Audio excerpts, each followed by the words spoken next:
시사본부. 안녕하십니까. 최영일의 시사본부 시작합니다. 자, 미국뿐 아니고요. 전 세계 금융가의 먹구름을 들이운 이 실리콘밸리 은행 사태를 간단히 정리하면 이렇습니다. 자, 고금리 상황에서 이 실리콘밸리 은행이 주로 투자했던 채권이 부실해지면서요. 손실 가능성이 커졌다. 이런 정보가 돌았고요.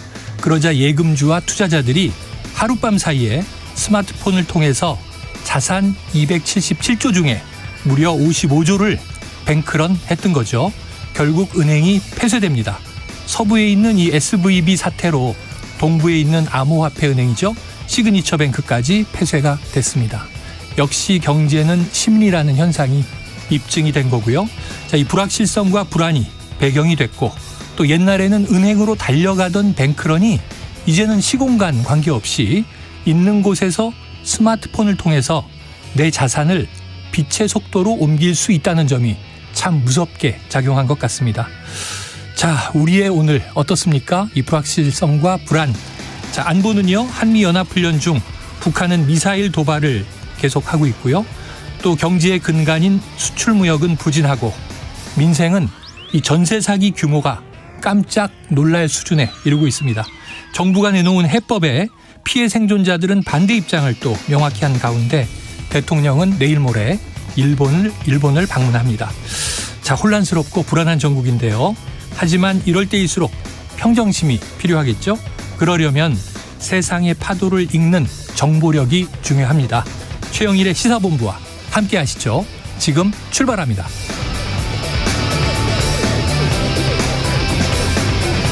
네, 1부에서는요. 오늘의 핵심 뉴스를 한입에 정리해드리는 한입뉴스 기다리고 있고요. 2부는 화제의 인터넷 뉴스를 다뤄보는 스트릿 뉴스 파이터, 그리고 정치권 취재 뒷이야기를 들어보는 불사조 기자단, IT 본부까지 준비가 돼 있습니다. 자, 1부 마지막에 신청곡을 들려드리고 있는데요. 디저트송, 오늘 꼭 듣고 싶은 노래가 있으시면요. 문자 샵 9730으로 자유롭게 신청해 주시기 바랍니다. 짧은 문자 50원, 긴 문자는 100원이고요. 오늘의 디저트송 선정되신 청취자께는 저희가 치킨 쿠폰을 보내드리고 있습니다. 오늘도 많은 참여 부탁드립니다.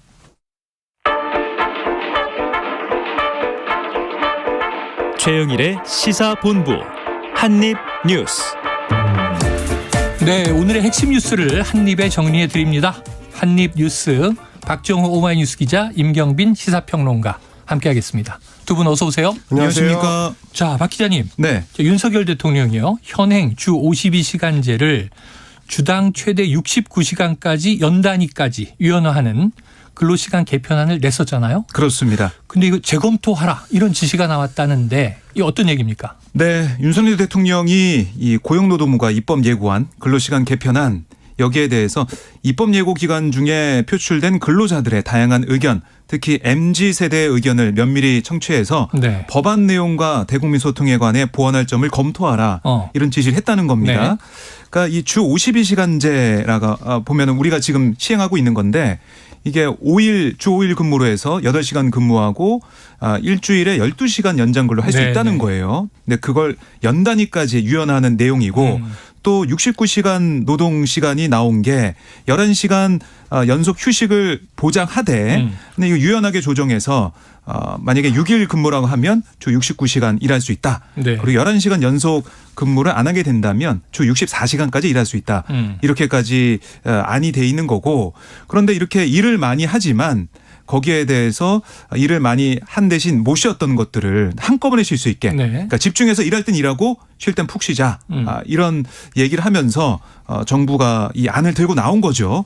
그런데 뭐 비판하는 목소리도 여러 군데 나왔지만 특히 MZ 노조 모임이죠. 새로 고침 노동자협의회가 네. 이 주 69시간제 이건 과거로의 퇴행이다.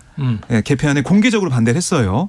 그러니까 이렇게 어떻게 보면은 좀 지지를 할 걸로 예상됐던 청년층 MZ 세대에서도 비판의 목소리가 나오니까 대통령실에서 이거 좀 이상한 거 아니냐. 그래서 윤 대통령도 여론이 심상치 않은 걸 좀 파악을 하고 좀 대국민 여론조사나 여러 가지 의견 청취할 수 있는 그런 기관 그런 창구를 좀 만들라 이렇게 얘기한 걸로 해석이 됩니다. 네, 이걸 좀 미리 이 공청회라든가 소통 과정을 거쳐서 갔으면 좋았는데 이게 재검토 지시가 된 거죠. 그러니까 심지어 공청회도 있었고요. 그리고 이제 정부에서 출범한 이제 위원회에서 미리 이제 검토했던 안을 그랬죠. 거의 그대로 수용한 거기 때문에 사실 지난해에서 위원회가 이제 미래노동위원회에서 이제 발표를 했을 때도 굉장히 좀 반발이 거셌었고 노동계에서는 계속해서 꾸준히 이제 문제점을 지적을 하고 또 이제 토론회들을 별도로 열어가지고 어떤 문제가 있는지를 이제 자료를 통해서 이제 입증하기도 하고 막 그랬었거든요. 네. 그랬는데도 이제 거의 1년여 동안을 그대로 진행을 하고 발표까지 했는데 대통령이 이걸 걷어들이라고 했다는 거는 뭐 오늘 이제 뉴스 보도들도 주로 뭐 소위 MZ 노조의 모임인 네.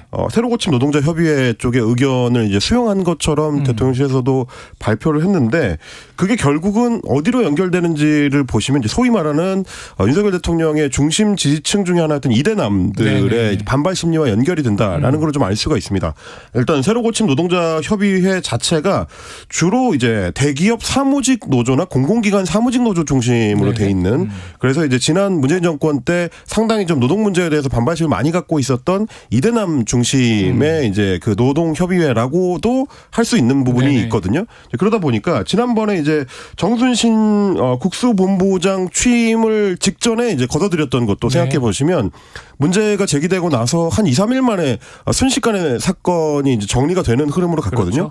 그것도 윤석열 정권 들어와서는 굉장히 좀 이례적인 속도전이었는데 그것도 역시 마찬가지로 학교폭력이라는 이대남이나 소위 20, 30대가 예민하게 생각하는 이슈였다는 걸 보면 결국 지금 정부에서 어디를 이 여론의 표준점으로 보고 있는지를 살펴볼 수 있는 이 사안이었다. 이렇게도 평가할 수 있을 것 같습니다. 그래요. 알겠습니다. 자, 이 노동계에서는 이게 이제 근로시간 유연화가 노동 계약이다 이렇게 또 반대하고 있었는데 정부는 또 이제 노조를 이제 압박하고 있었으니까 각이 많이 서 있었죠. 자, 이런 와중에 야당은요 지금 오늘도 근로시간 개편안에 대해서 이거 과로사 조장법이다 이렇게 비판하고 있네요, 박 기자님. 그렇습니다. 김성환 민주당 정책위 의장이 오늘 당 원내대책회의에서 뭐라고 했냐면 지금 그러니까 주 52시간제가 시행되는 지금도 사람을 갈아 넣는다, 쥐어짠다 이런 표현이 통용되는 상황에서 이 주 69시간제는 과로사를 조장하는 퇴행이다 이렇게 지적을 했어요. 그래서 윤석열 정부를 향해서 이 과로사 조장법 추진에 당장 중단해라. 그러니까 건강권과 휴식권을 보장하는 진정한 노동개혁을 추진하기 바란다. 이렇게 얘기하면서 주 4.5일제 혹은 주 4일제 이게 노동의 미래다. 이렇게도 주장을 했습니다. 이게 뭐 사실은 이 법이 바뀌어야 이 안도 시행이 되는 거기 때문에 민주당의 입장은 이런 근로시간 개정안에 대해 69시간제는 절대 동의할 수 없다. 이렇게 다시 한번 얘기를 했고요. 생산성을 높여서 국민에게 휴식과 저녁이 있는 워라밸 사회로 나아갈 수 있도록 최선 다하겠다. 이런 입장도 밝혔습니다. 그러니까 뭐 최근에 보도를 보면은 24시간 뭐 연속 당직 근무 쓴 한 빌딩의 관리 보안 업무 담당자 40대 담당자가 숨지는 일도 있었고 그러니까 과로사로 의심되는 그런 사인이 좀 밝혀진 그런 얘기가 좀 나오고 있는 상황이거든요. 그러다 보니까 민주당 야당에서도 이게 과로사가 더 조장되는 거 아니냐 이런 얘기를 하면서 더 좀 힘을 쏟는 그런 상황이 되겠고요. 결국 여론이 좋지 않은 상황이다. 야당의 반발도 거세다 이렇게 볼 수가 있겠습니다. 그래요. 이런 와중에 경찰이 민주노총 전국 건설노조 산하에 수도권 북부지역 본부를 압수수색하는 일이 벌어졌습니다. 임평론가님 이건 어떤 혐의입니까?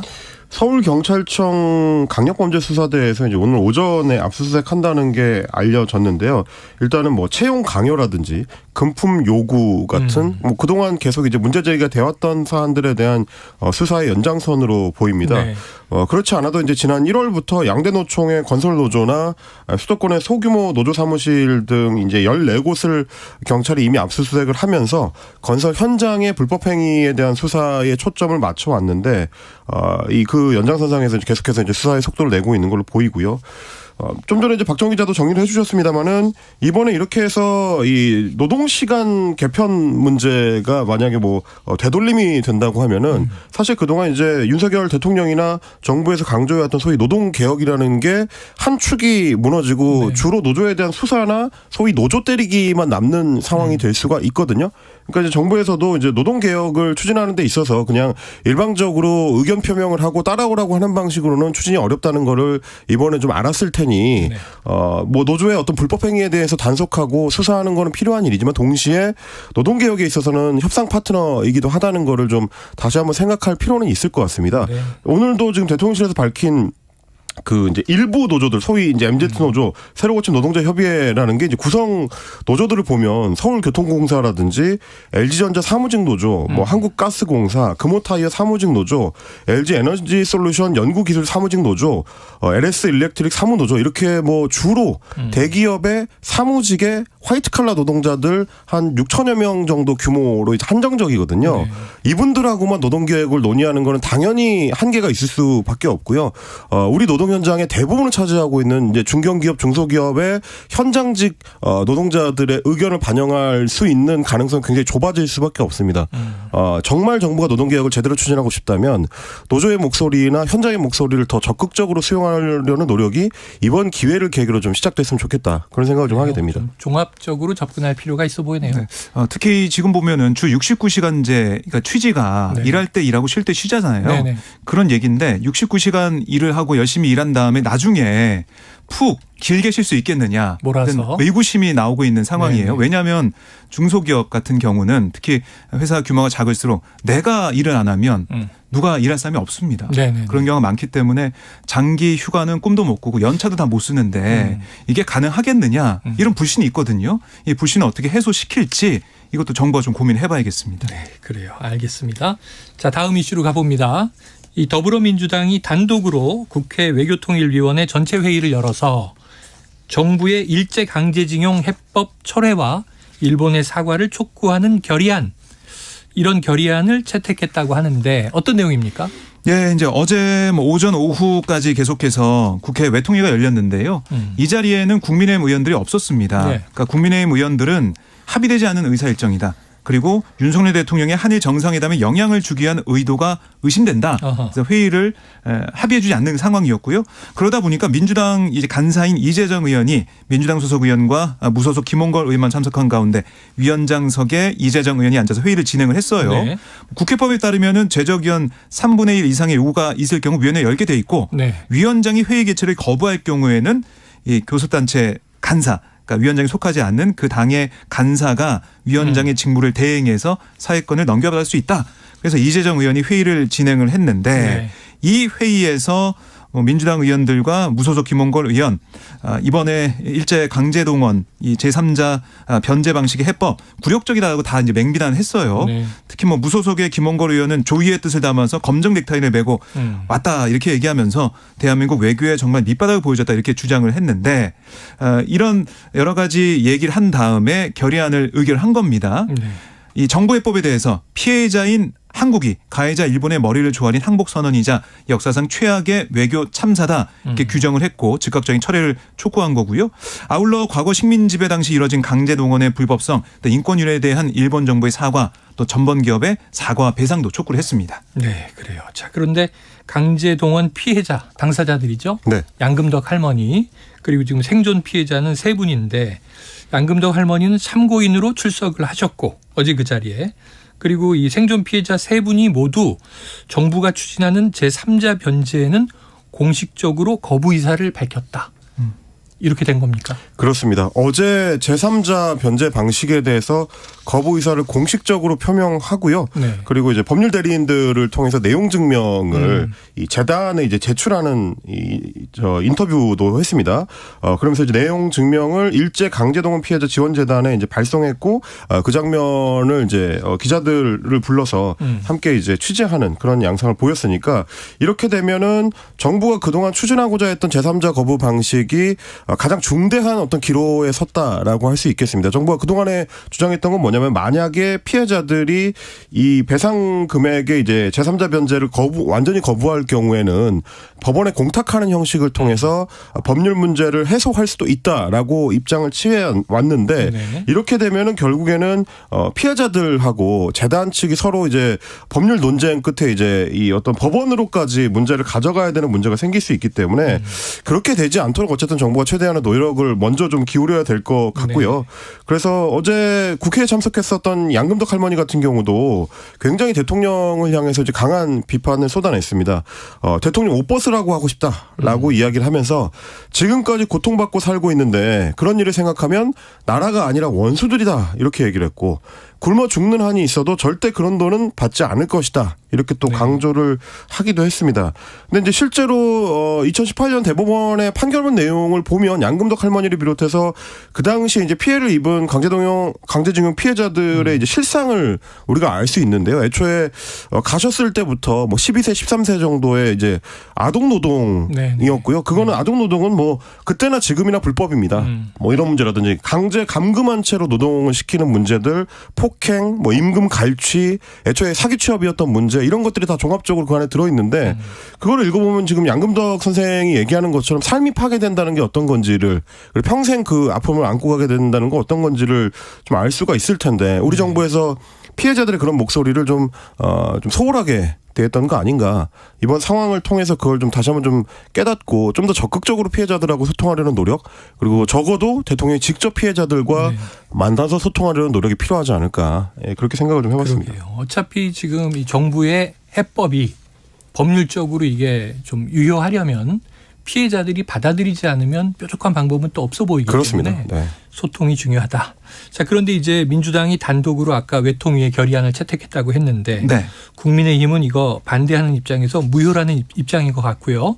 그런데 이제 대통령의 방일은 다가오고 있습니다. 네. 내일 모레 출국이죠. 그렇습니다. 조금 전에 속보가 하나 나왔는데 보니까 기시다 총리와 아마 2번 만찬을 갖는다. 그런데 128년 된 유서 깊은 오므라이스 집에 간다. 이런 속보가 나왔네요. 그렇습니다. 지금 뭐 일정이 하나씩 이제 알려지고 있는데요. 16일 도쿄에서 윤 대통령과 기시다 총리가 정상회담을 한 다음에 일본 도쿄의 번화가인 긴자에 이 두 군데 음식점을 갑니다. 네. 그러니까 처음 1차로는 이 긴자 주변 레스토랑에서 식사를 하고 2차로 말씀하신 것처럼 128년 역사를 자랑하는 경양식집 렌가테이 이게 식당 이름인데요. 네. 이곳으로 자리를 옮겨서 대화를 이어가는 쪽으로 일정이 조율이 되고 있다고 하는 거고요. 이 렌가테이라는 이곳은 1895년 창업을 했고 일본식 포트 커틀리, 그러니까 우리가 흔히 이제 돈가스라고 부르는 네네. 그 돈가스와 오므라이스의 발상지다. 이렇게 알려진 곳입니다. 오래된 역사를 자랑하는 곳인데 일본 정부 얘기를 들어보면 오므라이스를 좋아하는 윤 대통령의 희망을 좀 반영해서 렌가테이를 2차 만찬 장소로 택했다. 이렇게 좀 알려지고 있습니다. 그래서 요미우리 신문 보도를 보니까요. 2차례에 걸쳐 만찬하는 거 이례적이다.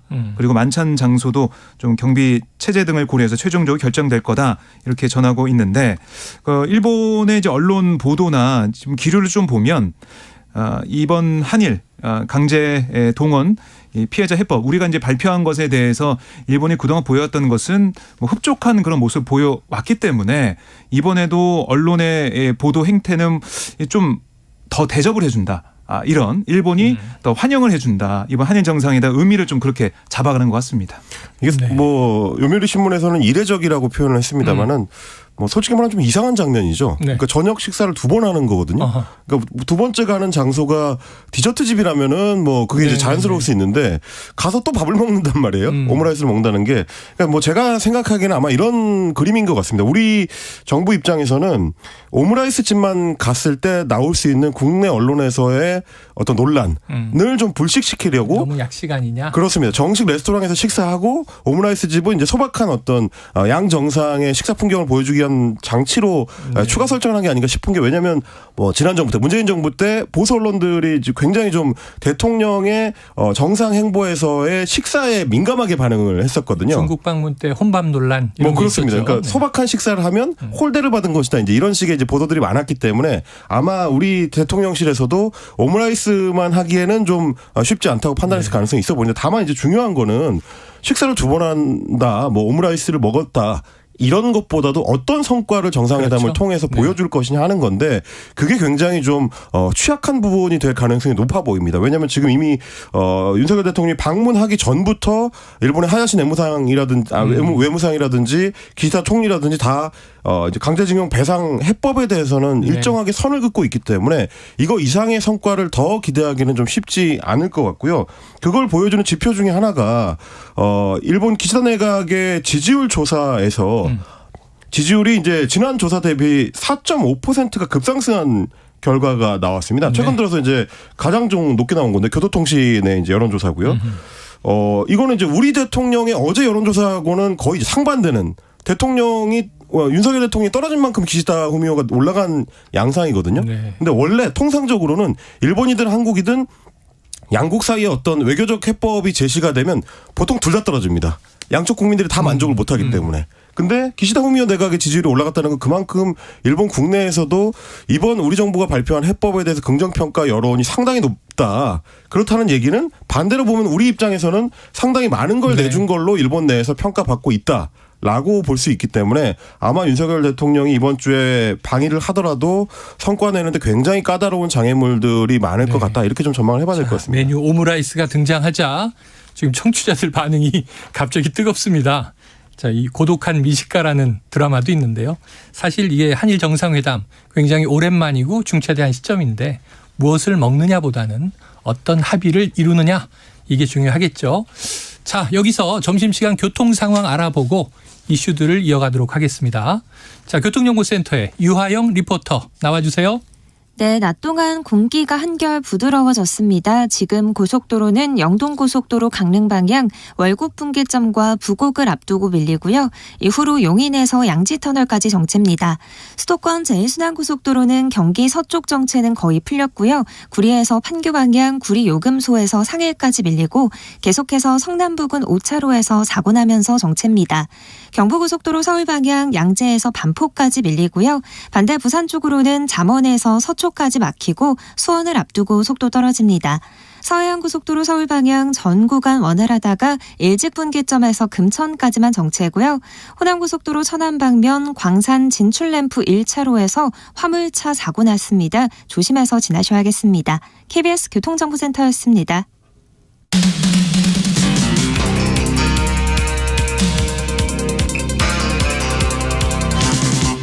최영일의 시사본부. 네, 지난주 전당대회에서 새로운 이제 지도부가 선출이 됐고요. 어제 또 당직 인선도 발표가 됐습니다. 자, 신임 김기현 지도부. 어제 대통령실에서 첫 만찬이 있었는데 어떤 이야기들이 오갔습니까? 네, 이제 분위기는 화기애애했고요. 네. 뭐 식사 메뉴는 한식으로 진행이 됐다라고 김병민 최고위원이 설명을 했습니다. 그래서 어제 이 만찬 이후에 김병민 최고위원이 브리핑한 내용을 들어보면 당에 대한 윤 대통령의 당부사항 여기에 대한 기자들의 질문에 당과 정부가 한 뜻으로 함께 일해 나가자. 한마음으로 호흡을 맞춰 일하자 이런 내용이 줄을 이뤘다고 설명을 했고요.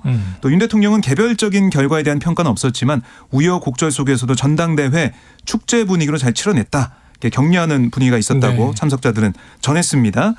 그리고 신임 지도부 면면을 윤 대통령이 둘러보면서 여기 다 대선 때 같이 동고동락한 사이라서 더 믿음이 간다.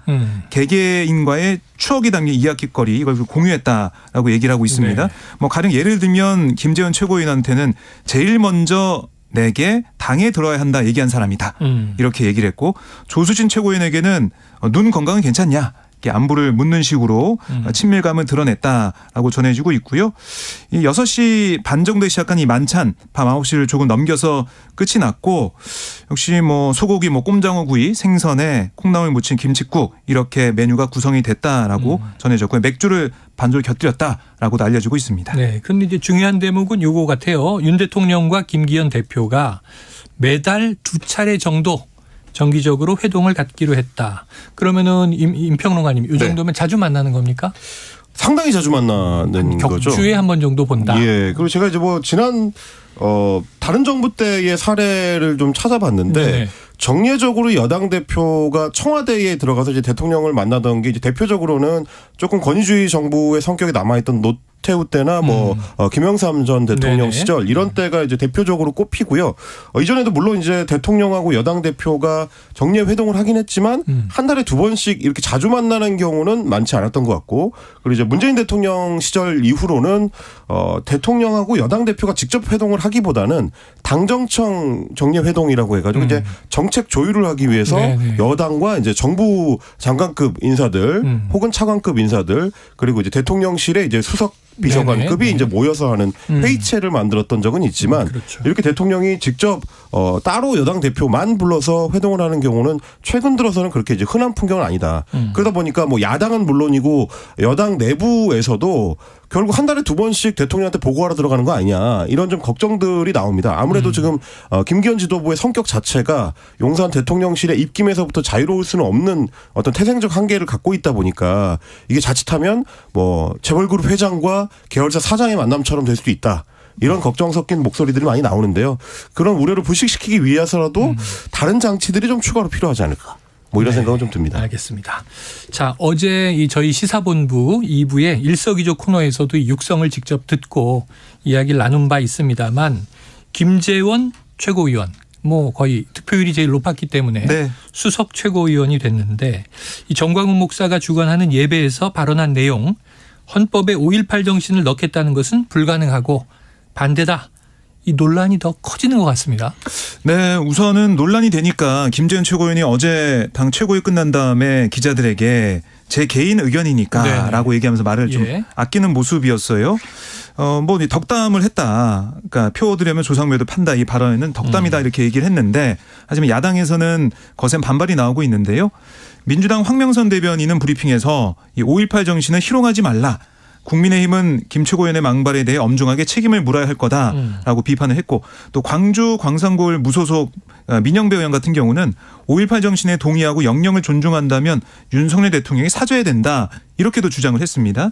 아울러 정의당 이재랑 대변인도 브리핑에서 이 김재원 최고위원 사과를 촉구했고요. 네. 한편으론 김기현 대표 이 극우적 언사에 동참한 자당 최고위원에게 분명한 책임을 물어야 한다.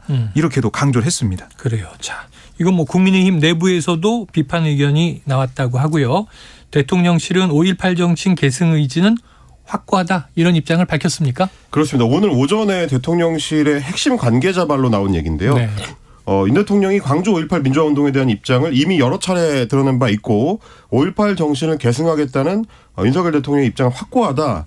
이렇게 얘기를 했는데 사실은 뭐 여기에 대해서 이제 김재원 최고위원이 한 말에 대해서 직접적인 비판이나 직접적인 언급이 들어가 있지는 않습니다. 이제 간접적인 의견 표명 정도라고 이제 생각할 수 있을 것 같은데 어제 문제가 됐던 거는 결국 헌법 전문에 5.18 정신을 넣는다고 했었던 대통령의 공약을 실천하려는 의지가 있느냐 이제 이런 문제일 것 같고요. 그걸 조금 더 명확하게 하려면 진실화해위원회 위원장 같은 경우도 어제 국회에 출석해가지고 5.18 광주민주화운동에 대한 북한의 개입설 여부를 부정하지 않고 기존의 자신의 입장을 또 한 번 반복하는 양상을 보였거든요. 이렇게 되면 지금 여당 최고위원도 그렇고 진실화해위원회 위원장 같은 경우는 대통령이 직접 지명해가지고 임명한 사람인데 국민들이 봤을 때는 과연 여권 인사들이 이 대통령의 약속을 실천하려는 의지가 있는 사람들이냐 혹은 대통령 자신조차도 혹시 선거 때만 그렇게 얘기하고 당선되고 취임한 이후로는 의지가 약해진 거 아니냐 이런 의심을 할 수가 있기 때문에 3개월 뒤면 5.18이 또 돌아오거든요. 2달 뒤군요. 그렇죠. 2달 뒤면 돌아오기 때문에 그 전에라도 이 명확한 입장을 가지고 헌법 전문에 넣는다는 거는 단순히 개헌을 할 때만 그 얘기를 하겠다는 게 아니라요. 평소에도 국민적인 여론을 충분히 숙성시키기 위해서 노력을 한다는 것까지 포함되어 있는 겁니다. 그런 노력을 대통령과 대통령실에서부터 시작할 필요가 있다. 왜냐하면 지금 대통령실에도 이런 내용들을 부정했던 소위 극우 유튜버 출신들이 행정관으로 들어가 있는 걸로 지금 파악되고 있기 때문에 걱정하는 국민들이 많다는 거를 대통령실에서 좀 알아야 될 것 같습니다. 네, 자, 박 기자님 하나만 더 여쭤볼게요. 전당대회가 끝나고 지금 이른바 천하용인 이준석계는 이제 완패하지 않았습니까? 네. 아무도 지도부에 입성하지 못했는데 그러다 보니 이준석 전 대표의 위기설이 나오는 것 같아요. 탈당하는 거 아니냐 이런 좀 앞선 전망도 있는데 어떤 분위기예요? 그러니까 왜 이런 얘기가 나올 수밖에 없냐면 이번에 새로운 지도부가 국민의힘에서 선출된 다음에 연일 나오는 강경 발언 때문입니다. 어허. 거의 이제는 뭐 정치를 더 해서는 안 된다. 뭐 이런 취지로 읽힐 만한 그런 내용이 국민의 내부에서 특히 뭐 지도부 내에서 나오고 있는데 더 이제 눈길을 끄는 부분은 이런 강한 발언이 뭐 최고위원들 사이에서 나오게 된다면 그걸 어떻게 보면 중재하고 연포탕을 계속 외쳤던 김기현 대표의 역할이 좀 중요하거든요. 네. 그런데 거기에 대해서는 여러 가지 얘기가 없는 상황이기 때문에 결국 국민의힘 내부 특히 지도부에서는 이준석 전 대표를 포함해서 이준석 개는 어떻게 보면 제거하기 위한 그런 여러 가지 생각까지 염두에 두고 있는 게 아니냐 이런 얘기가 나오고 있기 때문에 이준석 전 대표 입장에서는 정치적 활로가 없다고 판단하면 결국 보수의 개혁을 바라는 그 세력 뭐 이 새로 입당한 청년 뭐 당원들도 마찬가지고요. 그런 세력들과 함께할 수 있는 길을 모색하지 않을까 그런 시나리오까지 나오고 있는데 뭐 이건 아직 알 수가 없는 거고. 그런데 이제 김기현 대표가 어제는 안철수 의원을 만났고 오늘은 이제 황교안 그렇죠. 전 대표 오찬을 함께 하고 있는 상황입니다. 그런데 지금 천하람 위원장 같은 경우는 언제 만날지는 몰라요. 네. 천하람 위원장은 정말 화합, 통합의 의지가 김기현 의원한테 있는지 대표한테 있는지 확인한 다음에 뭐 나중에 만나도 만나겠다 이런 얘기를 하고 있기 때문에 계속해서 좀 갈등이 증폭될 수밖에 없지 않나 이런 얘기가 나오고 있거든요. 네. 그래서 앞으로 이 천하 용인 이 네 사람의 행보뿐만이 아니라 국민의힘 내부에서 이 네 사람을 어떻게 포용할 것인지 포용할 수 있을 것인지 이게 좀 관심이 모아지는 부분입니다. 알겠습니다. 자, 다음 이슈를 들여다보겠습니다. 민주당으로 가보죠. 이재명 대표가 이 총선 공천제도 태스크포스를 구성을 했는데 이 TF를 통해서 당내 갈등에 봉합에 나서는 모양새다. 자, 이 구성도 그렇고요. 네. 이게 봉합이 될까요? 일단 총선 공천제도 TF에 대해서 먼저 설명을 드리자면 네네. 지금 이제 민주당에서 얘기하는 걸로는 공정하고 투명한 공천 제도를 만드는 걸 목표로 이제 팀을 만든 거고요. 그리고 이제 팀의 구성원들이 대부분 비명계 위주로 이제 인선이 이루어졌다는 특징이 있습니다. 일단 네. TF 단장 자체가 2개 의원인데 이낙연 전 민주당 대표 네. 계열 인사로 분류가 되고 있고 이뿐만 아니라 뭐 문진식 의원이나 이해식 의원을 제외하고 나머지 9명의 TF 팀원이 다 이제 소위 비명계 인사들이다라는 얘기인데 그만큼 내년 총선 공천에 있어서 친명계 중심으로 친명계한테 유리한 방식으로 만들지 않겠다라는 게 이제 이재명 대표의 의지인 걸로 이제 보여지는 대목이라 네. 이것도 결국에는 최근 당 일각에서 불거지고 있는 이재명 대표 이제 결단론에 대해서 그걸 이제 해소하기 위해 결국 내년 총선이 가장 중요한 이슈니까 거기에 있어서 공명정대하게 하겠다라는 의지를 좀 보여주는 그런 행보로 좀 읽는 시각들이 많이 있는 것 같고요. 네. 그리고 실제로 이제 당 정치혁신위원회의 움직임도 갈등을 이제 봉합하는 쪽에 조금 초점을 맞추고 있습니다. 그동안 논란이 많았던 권리당원들의 여론조사를 반영하는 문제라든지 혹은 뭐 선출직 공직자 이 경우에는 이제 국회의원이 될 텐데 국회의원 후보자를 평가할 때 당무에 얼마나 기여했는지 그런 활동을 얼마나 했는지에 대해서 평가 항목으로 집어넣는 거 이런 것들을 논의하지 않기로 결정했다고 하니까 네. 그만큼 비명계들 입장에서는 좀 한시름 놓을 수 있는 흐름으로 가는 거 아니냐 네. 이런 얘기들이 지금 민주당 일각에서 나오는 것 같습니다. 알겠습니다. 그럼 지난번에 체포동의안 표결 이후 또 비명계에 대해서 이 지지층의 뭐 성토, 네. 이른바 문자폭탄 이런 것도 좀 거칠어지고 있어서 더 강하게 제지해달라 이런 요구도 있는 것 같고요. 또 이제 박지현 전 공동비대위원장 또 이낙연 전 대표 출당 청원이 있었는데 오늘 이재명 대표가 당원 라이브를 유튜브로 한다고 하니까 네. 어떤 입장이 나오는지 내일 전해드릴 수 있을 것 같습니다. 자, 이 와중에 또 북한은 동해로 단거리 탄도미사일 2발을 발사했습니다. 오늘 한입뉴스는 여기까지 정리하겠습니다. 박정호 오마이뉴스 기자, 임경빈 시사평론가 수고하셨습니다. 감사합니다. 고맙습니다. 자, 오늘의 디저트송은요. 청취자 9697님. 정치에서도 사회에서도 어른다운 어른이 있어서 마음으로 기댈 수 있다면 좋겠습니다. 드라마 나의 아저씨에 나온 어른 신청합니다. 꽃샘 추위 속에서 움트는 봄을 느낄 수 있기를. 자, 손디아가 부르는 어른 듣고요. 2부로 돌아오겠습니다. 난 어디를 향해 가는 걸까 아플 만큼 아팠다 생각했는데 아직도 한참 남은 건가 봐 이 넓은 세상에 것처럼 아무도 내 맘을 보려 하지 않고 아무도 눈을 감아보면 내게 보이는 내 모습 지치지 말고 잠시 멈추라고 깨끗 듣지 않던 짙은 나의 어둠을 나를 버리면 모두 갤 거라고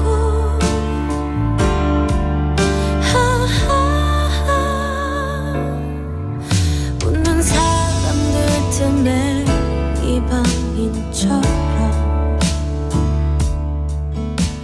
혼자만 모든 걸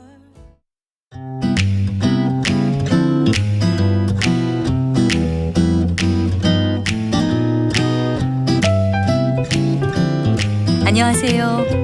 바른말 고운말입니다. 우리말 속담에 그물이 3,000코라도 별이가 으뜸이라는 말이 있습니다. 여기에는 두 가지 뜻이 있는데요. 먼저 사람이나 물건이 아무리 수가 많아도 주장되는 것이 없으면 소용없음을 비유적으로 이르기도 하고요. 또 아무리 재료가 많더라도 그것을 제대로 이용하여 옳게 결속짓지 못하면 아무런 가치가 없다는 것을 비유하기도 합니다. 여기서 코는 그물코를 가리키고요. 별이는 그물의 위쪽 코를 꿰어놓은 줄을 말하는데요. 이 별이를 잡아당겨서 그물을 오므렸다 폈다 하는 겁니다. 따라서 그물이 3,000코라도 별이가 으뜸이라는 말은 그물의 코가 아무리 많이 있어도 그 많은 코를 꿰어 당기는 줄이 없다면 아무 구실도 할 수 없다는 뜻이 됩니다. 예를 들어 보면 그물이 3,000코라도 별이가 으뜸이지. 우리 모임의 규모가 커질수록 리더의 역할이 중요하다는 것을 잊지 말아라. 이렇게 쓸 수 있겠죠. 그리고 여기 나온 별이라는 단어는 일이나 글의 뼈대가 되는 줄거리를 가리키기도 하는데요. 더 나아가서는 많은 사람 가운데서 주장이 되는 사람을 뜻할 수도 있습니다. 그래서 많은 사람이 있다 해도 그들을 통솔하는 사람이나 주장이 없으면 일사불란하게 움직이기 어렵다는 뜻이 될 수 있습니다. 바른말 고운말 아나운서 변희영이었습니다.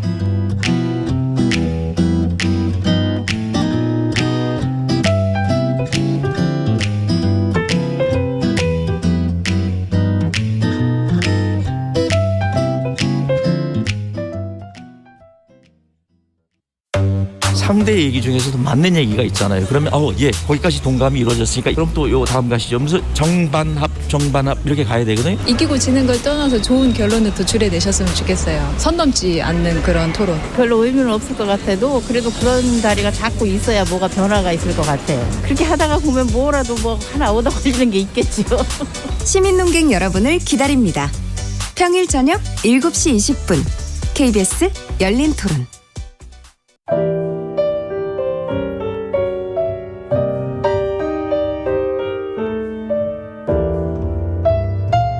내일의 품격, 김성환의 시사야에서 챙겨가세요. 하루를 마무리하는 시간 꺼내보는 당신의 지식 창고. KBS 1라디오 김성환의 시사야. 평일 밤 10시 5분 여러분을 찾아갑니다.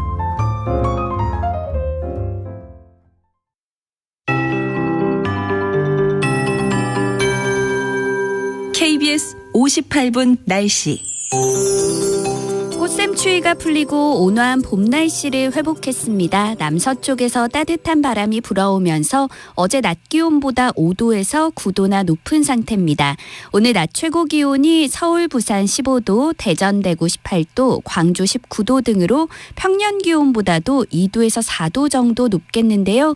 하지만 밤에는 빠르게 쌀쌀해져서 큰 일교차를 주의하셔야겠습니다. 내일 아침에는 서울 7도, 전주 8도 등으로 오늘 아침 아침 기온보다 3도에서 5도 정도 높겠는데요. 낮 기온은 오늘보다 약간 떨어지겠지만 당분간 꽃샘추위 없이 예년 이맘때 봄 날씨가 나타날 것으로 예상됩니다. 중부지방은 아직 하늘에 구름이 많이 껴 있는데요. 차차 구름량이 줄어들면서 오늘 전국이 맑겠습니다.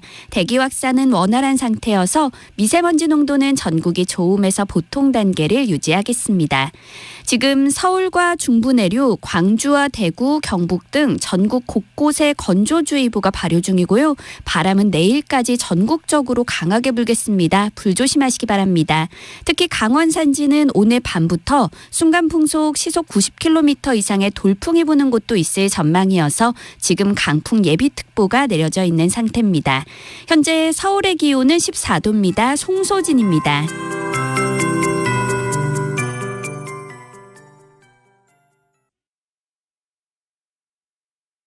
정성을 다하는 국민의 방송 KBS가 한시를 알려드립니다. AM 711kHz, FM 97.3MHz, KBS 1라디오입니다. HLKA.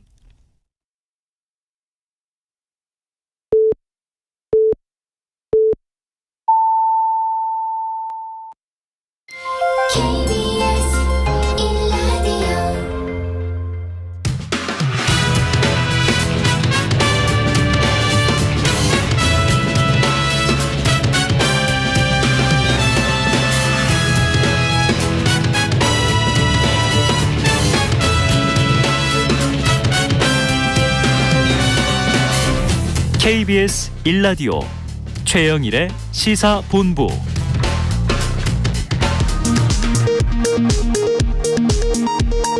이 시각 라디오 정보센터 뉴스입니다. 윤석열 대통령이 근로시간 유연화 법안 추진을 재검토하라고 지시했다고 김은혜 대통령실 홍보수석이 밝혔습니다. 대통령실 관계자는 근로시간 유연화를 전면 재검토하라는 뜻은 아니라며 장시간 근로 우려를 해소할 수 있는 방향으로 보완을 추진하라는 취지라고 설명했습니다.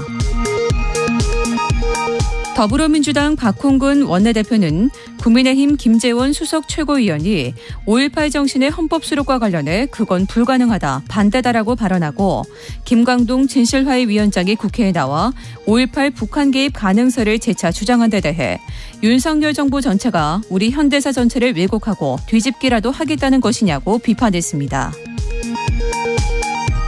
주호영 국민의힘 원내대표는 5.18 민주화운동에 북한 개입 가능성을 배제할 수 없다는 김광동 진실화해 위원장 발언에 대해 개입이 있었는지 북한이 영향을 미치려 했는지를 구분해서 봤다고 설명했습니다.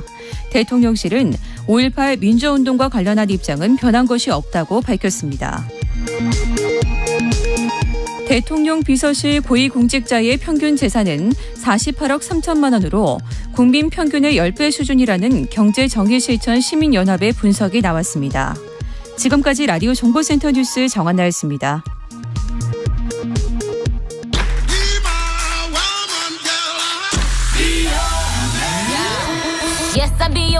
네, 화제 인터넷 뉴스를 모아 전해드리는 스트릿 뉴스 파이터. 오늘은 박지원 뉴스캐스터와 함께하겠습니다. 어서 오세요. 안녕하세요.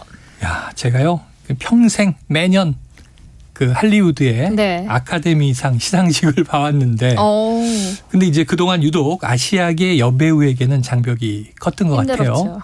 그런데 95년 오스카의 역사가 새로 쓰여졌다. 네. 자, 어떤 쾌거가 있었던 겁니까? 10일 미국 로스앤젤레스 돌비 극장에서 열린 제95회 아카데미 시상식에서 양자경 씨, 중국식 발음으로는 량추충이 영화 Everything Everywhere All at Once라는 아시아 배우 최초로 여우주연상 트로피를 들어 올렸습니다. 네. 외신에서는 아시아와 여성에게 견고하던 미국 할리우드의 유리천장이 와장창 부서지는 순간이었다라고 표현을 했는데요. 연기상은 윤여정 배우 이후에 두 번째고 백인 여성이 아닌 배우가 여우주연상을 받은 건 2001년 할리베리 이후 21년 만입니다. 네. 현재 언론은 이를 올해 가장 큰 역사 사건이라고 다루면서 양추충이 이번 오스카의 주인공, 아카데미 95년 역사의 가장 큰 업적이라고 조명했습니다. 네. 이 영화 방금 말씀드렸던 Everything Everywhere All at Once는 아시아계 미국인 가족이 다중우주를 넘나들게 되면서 벌어지는 이야기입니다. 올해 아카데미 시상식에서 작품상, 감독상 등 7관왕에 오를 정도로 명성이 굉장히 높습니다. 이번 양자경 씨의 수상 소감이 더욱더 특별하게 그리고 화제가 되었는데요. 그 소감은 이랬습니다. 나를 지켜보는 소년들에게 희망과 가능성의 불꽃이 되길 바란다. 여성 여러분 모든 전 세계 어머님들께 바칩니다. 왜냐하면 그분들이 바로 영웅이기 때문입니다. 네. 전 세계를 울렸다고 합니다. 그간 오스카상은 아시아와 여성에게는 유독 좀 무거웠습니다. 따라서 이번 양자경 씨의 수상은 여러 의미를 지니는데요. 유의미한 소감 덕분에 상의 가치는 더욱더 빛나게 된 거죠. 사실 올해 오스카는 말 그대로 아시아계의 잔치였다고 합니다. 네. 배우 부문의 역대 최다로 아시아계 후보가 지명됐고 양자경 씨를 비롯해서 베트남계 배우 키오이 관 이외에도 중국계 배우 스테파니 수가 여우주연상 후보로도 올랐습니다. 그런데 이번 후보로 오른 게 그저 기대는 릴레이 수상으로까지 이어졌습니다. 네. 87년 만에 아시아계 여우주연상 후보가 된 양자경 씨가 말씀드렸던 대로 최대 경쟁자 타르의 케이트 블란쳇을 누르고 수상에 영예를 안았고요. 네. 콴은 두 번째 아시아계 남우주연상 수상자가 됐습니다. 여기에 대해서 김효정 영화평론가는 아카데미가 아시아계에 남은 마지막 장벽까지 무너뜨렸다면서 대중적인 배우상 부분에서 혁명적인 변화가 일어난 것은 의미 있는 진보라고 평가를 했습니다. 네. 누리꾼들도 한마디씩 했는데요. 와 진짜 대단하다. 잘 되길 바랬는데 드디어 해냈구나. 양자경 씨 드디어 빛을 보는구나. 어려운 그 유리를 이렇게 깨셨네요 등의 반응을 보였습니다. 야, 대단해요. 저도 이 영화 봤는데 네. 너무 재밌더라고요. 특히 이제 엄마와 딸이 보면 네. 눈물 펑펑 쏘들. 그런데 아주 장르도 좀 특이하고 양자경은 저희 젊을 때는 무협 영화, 액션 영화의 히어로인이었는데 이런 또 아카데미를 거머쥐는 걸 보니까 짠합니다. 보셨어요, 영화? 저는 보진 않았지만 주말에 볼 예정입니다. 네, 어머니하고 꼭 같이 보시길 네, 바라요. 가족들과 함께. 네, 자 다음 이슈 볼게요. 자, 이 초등생을 가둔 50대가 구속 기소가 됐는데 알고 보니 이게 처음이 아니고요. 심지어 유사 범죄가 계속 있었다. 어떻게 이럴 수가 있었죠? 춘천에서는 초등학교 여학생을 유인 감금한 혐의로 구속 기소된 50대 남성이 과거에도 비슷한 범행을 저지른 것으로 알려지면서 화제가 되고 있습니다. 지난달 24일 실종 아동법 위반과 그리고 미성년자 유인 감금 혐의로 구속 송치된 A씨가 지난해 11월에는 횡성에 사는 중학생 B양에게 비슷한 수법으로 접근했다는 보도입니다. 네. 경찰은 당시에 막차 타고 집에 들어온다는 한 아이가 들어오지 않는다고 B양 가족 신고를 받았고요. 충북 충주 A씨의 거주지에서 B양을 찾아냈다고 합니다. 이후 A씨를 현행범으로 체포하고 수사를 했지만 일부 혐의가 명확하게 입증되지 않자 불구속 상태로 검찰에 넘겨진 것으로 파악이 됐습니다. 그런데 A씨 이미 알려진 대로 지난달 비슷한 범죄를 저질렀죠. SNS를 통해서 춘천의 한 여자 초등학생을 만났는데요. 서울로 유인한 뒤에 자신의 차에 태워서 충주까지 이동해서 닷새간 데리고 있다가 체포가 됐습니다. SNS를 통해서 C양에게 먼저 친하게 지내자라는 등의 살가운 메시지를 보내고 접근을 했다가 자신의 거주지에서 닷새간 데리고 있었던 거죠. 집을 나간 뒤 돌아오지 않았던 C양은 지난달 14일 밤 가족에게 휴대전화 메시지로 자신의 위치를 알렸고 가족이 경찰에 신고를 했습니다. 현재 A씨는 춘천경찰서에서 실종 아동법 위반과 미성년자 유인 감금 혐의로 구속해서 검찰로 송치가 되어 있습니다. 누리꾼들은 여기에 대해서 프로존이 마냥 도돌이표다. 이런 사람들은 중벌로 다스리는 것이 마땅한 거 아닌가요? 아이들의 가족은 얼마나 놀랐을까 등의 반응을 보였다고 합니다. 네, 이 사건 들었을 때 정말 깜짝 놀랐죠. 네. 무사히 돌아와서 너무 다행이긴 했는데 이게 한 번 있었던 일이 아니고 상습적으로 계속해서 되풀이되고 있습니다. 엄벌에 처해야 할 것 같습니다. 다음 이슈 보겠습니다. 이번에 한 회사에서 10년 만에 채용 공고를 열었다고 하는데 자, 꿈의 직장이라고 소문이 자자해지면서 지원자가 18만 명이 모였다. 대단하죠. 어느 회사입니까? 밝혀드리겠습니다. 정년까지 억대 연봉을 받을 가능성이 커서 킹산직, 킹 플러스 생산직을 이르는 말인데요. 현대차 기술직 공개 채용 서류 접수가 마감이 됐습니다. 10년 만에 실시가 되었다고 하는데 그래서였을까요? 공고 첫날부터 수만 명이 한꺼번에 채용 홈페이지에 몰리면서 화제가 되고 있습니다. 뽑는 인원은 400명. 그런데 전체 18만 명 이상이 지원을 하게 되면서 경쟁률이 무려 수백 대 1로 예상이 되고요. 네. 채용 관련 가이드 페이지 조회수는 무려 30만 회를 넘겼습니다. 네. 이렇게 몰린 이유가 있었습니다. 우선 근무 환경이 열악한 직장인이나 하위직 공무원들 사이에서도 인생 역전의 마지막 기회라는 얘기까지 돌면서 관심을 보이게 된 겁니다. 현대차의 2021년 기준 평균 연봉은 9,600만 원이었는데요. 네. 지난해에는 이미 1억 원을 넘었을 것으로 예측이 되고 있습니다. 여기에다가 매년 진행되는 이 노사 임금 단체 협상으로 만 60세까지 정년이 보장됩니다. 복지 혜택도 굉장히 화려하더라고요. 신차 할인이 대표적인데 근속 연수에 따라서 2년에 한 번 최대 30%까지 할인을 받을 수 있고 장기 근속자는 퇴직 후에도 평생 25%의 신차 할인을 받게 됩니다. 심지어 이번에 공채에 합격한 신입 직원도 신입사원 첫차 할인 혜택으로 20% 저렴하게 신차를 구매할 수 있다고 합니다. 업계에서는 지원자가 18만 명에 이를 것이라는 이야기도 들리는데요. 현대차 관계자는 물론 그동안 경쟁률은 외부에 공개한 적이 없어서 이번 기술직 채용 역시 지원자 수는 공개하지 않는다고 말했습니다. 온라인 커뮤니티를 중심으로 이게 진짜 로또다, 무조건 가야 된다라는 이야기가 오가고 있고요. 비교하는 글도 올라오는데 현대차 생산직 vs 7급 공무원 등의 비교글 또한 넘쳐나고 있습니다. 네. 지금 커뮤니티에서. 야, 요즘 공시생들이 좀 인기가 뜸해지면서 노량진이 많이 한산해졌다 이런 얘기가 있었는데 이것이 로또다. 꼭 들어가야 된다. 아, 부럽네요. 그만큼 복지 혜택이 많이 나오니까 그런 것 같습니다. 네, 통과해서 입사하는 분들은 당첨된 느낌일 것 같습니다. 야, 경쟁률이 너무 세서 힘들 것 같기도 해요. 다음 이슈 보죠. 이 러시아와 우크라이나의 전쟁. 이게 끝날 듯 1년을 넘겨버렸어요. 끝이 보이지 않는 악몽. 그런데 이게 행위가 더 가혹해지고 있다. 이건 무슨 얘기입니까? 러시아 침공 이래 최대 규모의 탱크전이 치러진 우크라이나 도시 블레다르에서 러시아가 악마의 무기로 불리는 소위탄을 사용했다는 주장이 또다시 제기가 되고 있습니다. 영국 데일리메일은 지난 11일 텔레그램을 통해서 블레다르에 소위탄이 쏟아지는 장면이 담긴 영상이 확산했다라고 보도를 했는데요. 매체는 블라디미르 푸틴 러시아 대통령이 우크라이나의 지옥을 가져다주기 위해서 치명적인 폭탄을 사용하고 있다는 것이 영상에서 드러났다라고 전했습니다. 영상은 우크라이나 총참모부가 공개를 한 겁니다. 실제로도 영상을 봤는데 주택가 쉴 새 없이 불꽃이 내려오는 장면이 담겼고요. 영상 촬영자는 불꽃 비가 멈춘 후에 건물에서 나왔는데 바닥에는 여전히 불꽃들이 남아 타고 있었다고 전했습니다. 사실 지난해 9월에도 우크라이나 국방부는 비슷한 동영상을 공개한 바가 있습니다. 밤하늘에 탄약돌이 마치 비처럼 쏟아지는 모습이 담긴 걸 보고 우크라이나 국방부는 러시아가 테르미소이탄을 사용하고 있다라고 주장한 바 있습니다.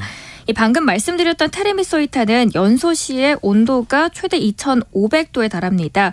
사람의 몸에 닿으면 이 뼈까지 녹아내릴 수 있어서 악마의 무기로 불리는데요.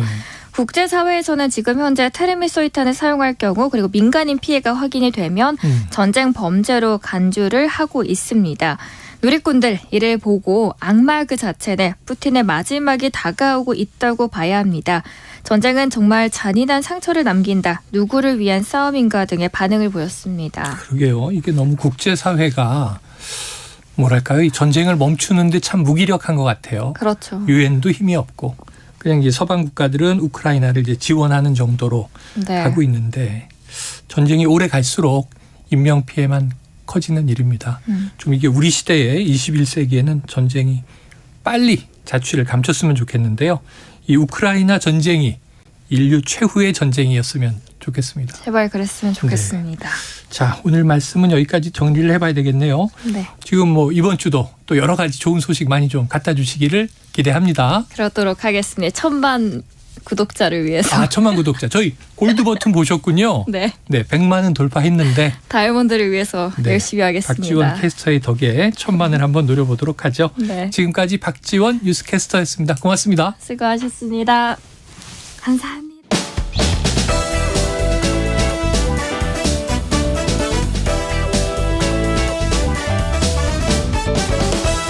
최영일의 시사본부는 여러분과 함께합니다. 짧은 문자 50원, 긴 문자 100원이 드는 샵 9730. 라디오 어플 콩과 유튜브는 무료로 참여하실 수 있습니다.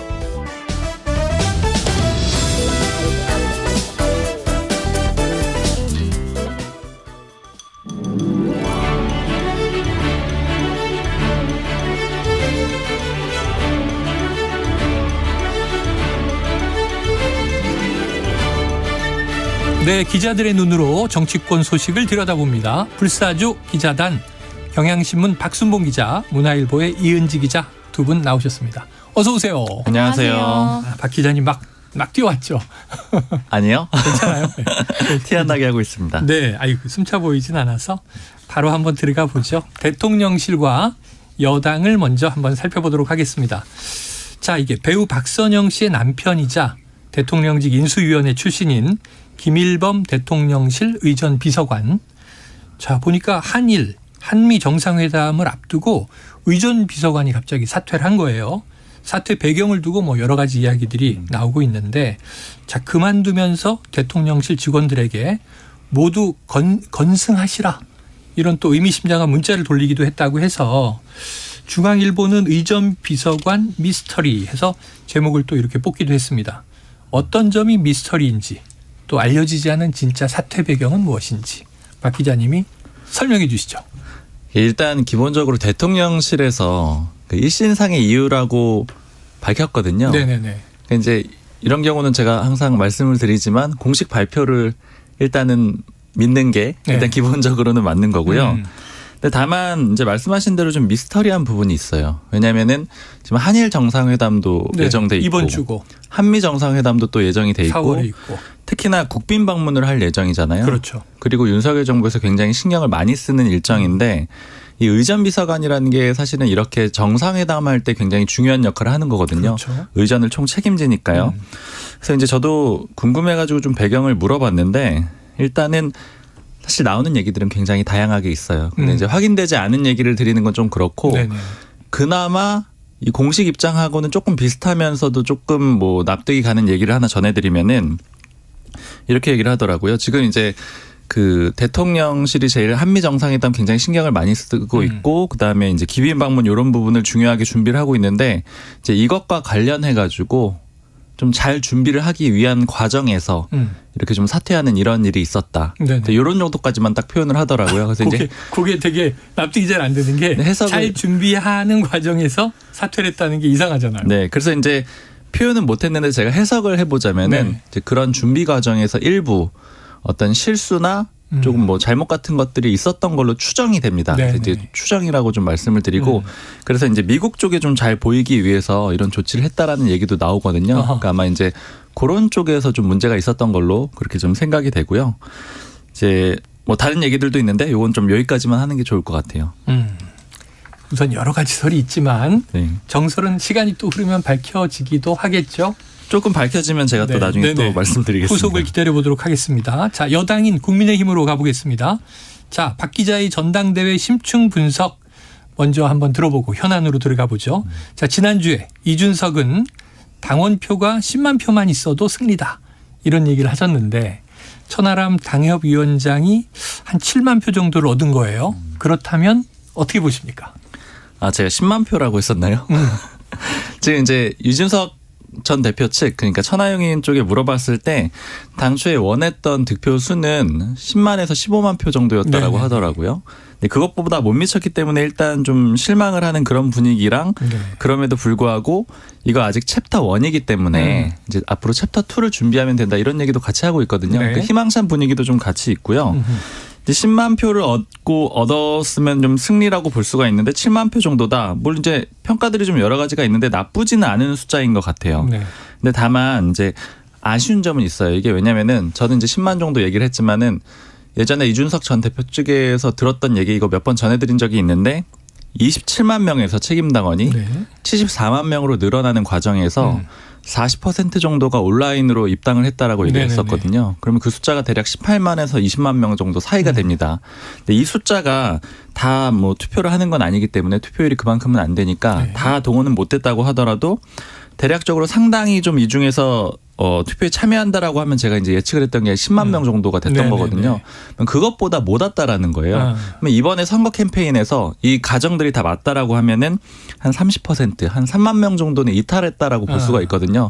그러니까 이제 아쉽다라고 지적하는 부분은 이준석 전 대표 내지는 천하용인 쪽에서 했던 전략이 기존에 이미 확보했던 확실한 당원들을 일부 이탈시킨 게 아닌가 이런 점은 좀 점검을 해봐야 되기 때문에 안타까울 수 있다. 이렇게 좀 지적을 하는 거고요. 그리고 반대로는 이 또 긍정적으로 좀 볼 수가 있는 거는 이제 이준석 전 대표나 아니면 김기현 대표 캠프 쪽에서도 예전에 했던 얘기는 안철수 의원은 조직표가 없고 김기현과 천하람만 조직표가 있다 이런 얘기를 했거든요. 그러니까 어찌됐든 간에 제2세력으로 역할을 했다라는 거예요. 그러니까 어떤 점이 그러냐면은 지금 이제 7만 표긴 하지만 이 표는 좀 똘똘 뭉쳐있는 표고 김기현 대표 표도 똘똘 뭉쳐있는 표였죠. 근데 물론 그 표는 윤석열 대통령 표일 수도 있습니다. 그런데 안철수 의원 표를 보면은요. 정확하게 움직이지가 않아요. 그러니까 20% 초반대를 얻었는데 이 표가 최고위원이 그 링크된 사람이 없잖아요. 그러니까 일종의 러닝메이트들이 없는 상태잖아요.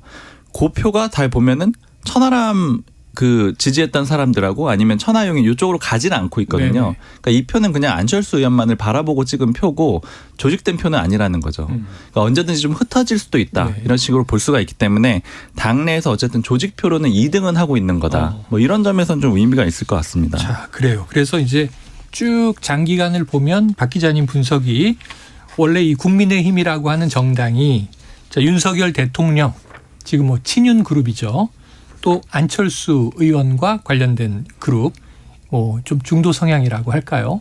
그리고 이제 이준석계 이번에 좀 명확해졌습니다. 뭐 천하용인 이런 이름도 붙였고 어찌 보면 조금 젊고 좀 이 혁신을 원하는 그런 쪽 이렇게 3파전 세력으로 이루어졌다. 이런 이제 진단을 꽤 해오셨단 말이에요. 지난해 대선부터.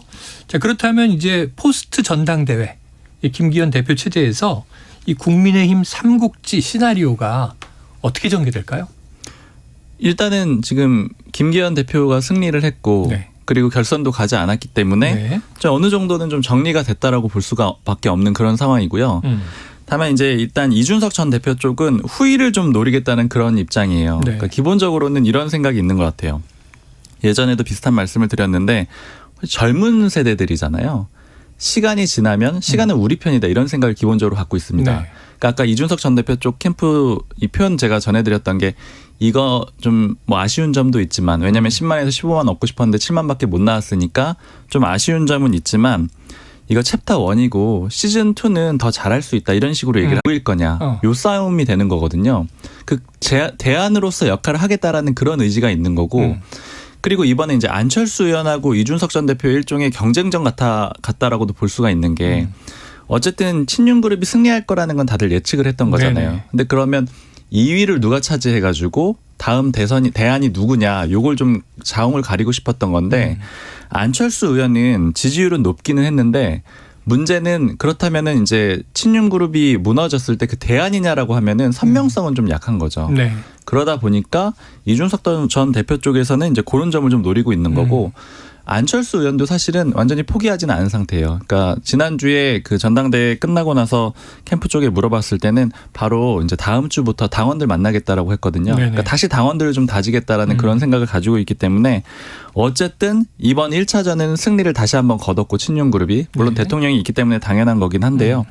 그러나 이제 향후 장기전으로 좀 넘어간다. 그리고 이 불꽃은 완전히 그 꺼진 건 아니다. 이렇게 좀 볼 수 있을 것 같습니다. 그래요. 자, 이 와중에 김기현호 전당대회에서 어쨌든 권력을 잡았기 때문에 인선을 대략 마무리하면서 출범을 했습니다. 이번 주에. 자, 면면을 좀 살펴보면 주목해야 할 대목이 많다면서요. 그러니까 지금 일반적으로 평가 나오는 것들은 좀 건너뛰고 제가 주목을 하는 건 이제 소위 그 비윤계 몫으로 배정을 했던 사람들 좀 체크를 해볼 필요가 있는데 지금 강대식 의원을 지명직 최고위원으로 임명을 했잖아요. 근데 이 지명직 최고위원으로 강대식 의원을 임명하기 전에 유이동 의원을 먼저 유이동 의원에게 먼저 제안을 삼선이죠. 했어요. 네, 그거는 이제 유이동 의원은 공식적으로 확인을 안 해주겠다는 입장인데 다른 루트로 확인을 해봤더니 제안을 했던 게 맞고 거절한 것도 맞다라 그래요. 근데 이제 기본적으로 그러면 이제 유이동 의원에게 제안을 했고 강대식 의원에게 제안을 했는데 두 사람의 특징은 친유승민계라고 볼 수가 있는 거죠.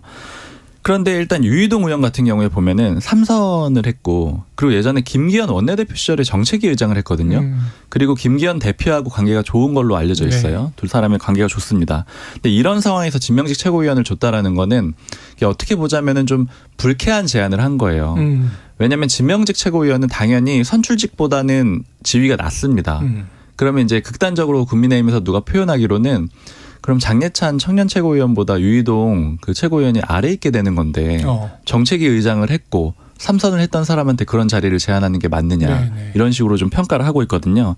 그러니까 결국 유이동 의원도 원치 않은 걸 준 거고요. 그리고 강대식 의원을 주긴 했는데 이 강대식 의원하고 지금 그 유승민 전 의원과의 관계가 좀 예전 같지 않다라는 얘기들이 많거든요. 그러니까 이것도 결국에는 유승민 전 의원한테 물어봐서 예를 들어 당신 배려해 줄 테니까 한 명 누구 시킬까요? 이렇게 물어본 과정은 아니었다라는 거예요.